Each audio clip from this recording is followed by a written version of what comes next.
Hello SSC 26 তোমাদের শেষ মুহূর্তে সেরা প্রস্তুতির জন্য তোমাদের সাধারণ গণিত থেকে সাধারণ গণিতের পরিমিতি থেকে সিকিউ সলভের যে ক্লাস আজকে হচ্ছে একটা অঙ্ক দিয়েছি যার সলভ দেখো।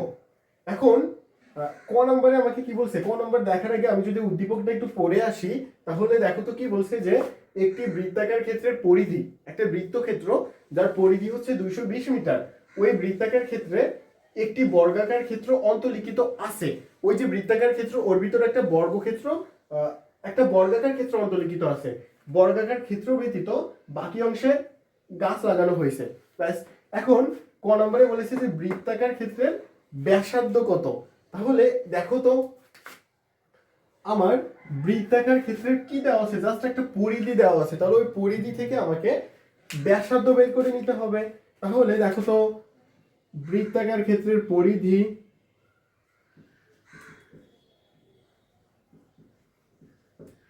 পরিধি সমান কত দেওয়া আছে যে 220 মিটার, 220 মিটার। এখন আমরা পরিধির সূত্র কি জানি, 2 পাই আর সমান হচ্ছে 220 মিটার। তাহলে আমার জাস্ট বের করব কি ব্যাসার্ধ। ব্যাসার্ধ আমরা কি জানি, আর জানি। তাহলে আমি এখান থেকে জাস্ট আর এর মানটা বের করব। তাহলে আর সমান হচ্ছে 220 ভাগ 2 পাই। এটা যদি ক্যালকুলেশন করি তাহলে এর মান হচ্ছে 35 মিটার। এটা হচ্ছে আমার ক নাম্বার গেল।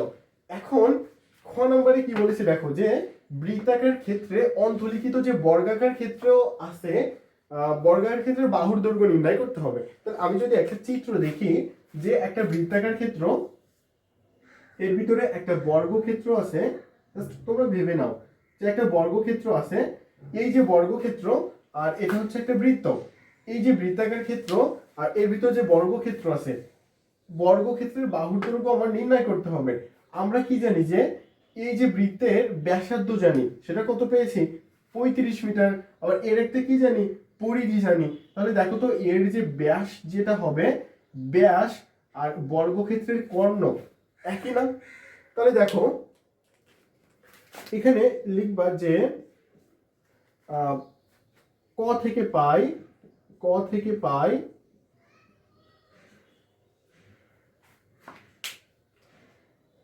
বৃত্তের ব্যাসার্ধ, বৃত্তের ব্যাসার্ধ হচ্ছে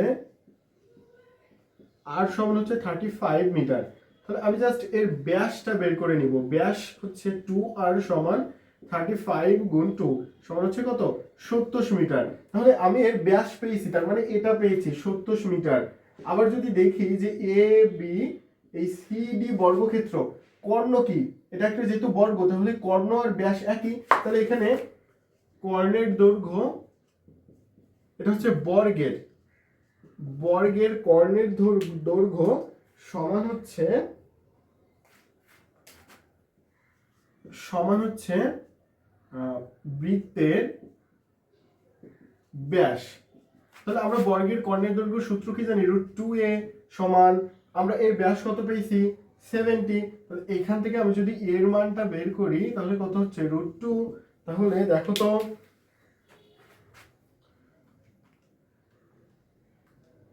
এর মানটা পেয়েছি হচ্ছে 49.49 অথবা 50 মিটার প্রায়। দেখো তো বাচ্চারা বোঝো কিনা। গ নম্বরে কি বলেছে দেখো, যে প্রতি বর্গমিটারে 150 টাকা হিসাবে গাছের চারা লাগাতে কত টাকা খরচ হবে। তাহলে বৃত্তের ক্ষেত্রফল বের করব, ওর ভিতর যে বর্গাকার ক্ষেত্র আছে ওর ক্ষেত্রফল বের করব। তাহলে এখন দেখো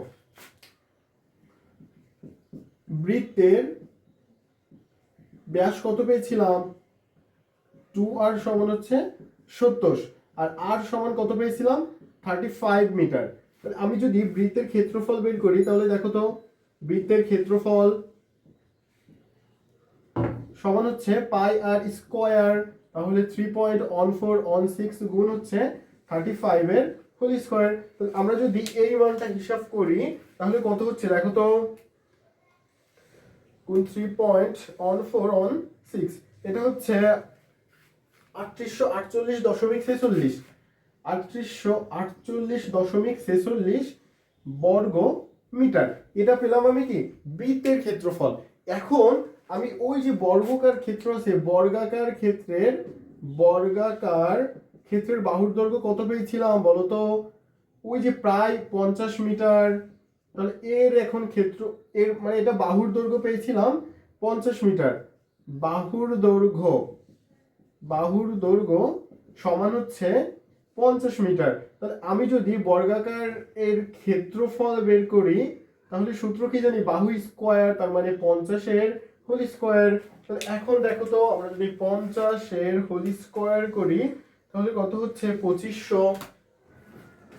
তাহলে এটা হচ্ছে 2500 বর্গ মিটার।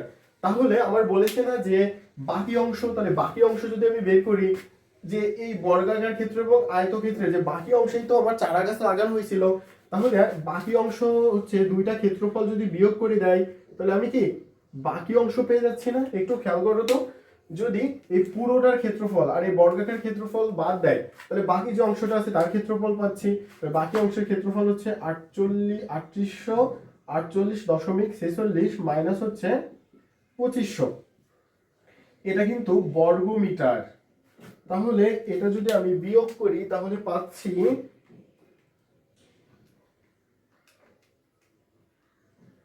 1348.46 1348.46 বর্গ মিটার। এখন আমার এখানে বলেছিল কি যে 1 বর্গ মিটারে 150 টাকা যদি খরচ হয়, তাহলে এত বর্গ মিটারে যেটা খরচ হবে তত টাকা আমাকে বের করতে বলেছিল। যে 150 টাকা হিসাবে গাছের চারা লাগাতে কত টাকা খরচ হবে। তাহলে এখন দেখো তো, 1 বর্গ মিটারে খরচ হয়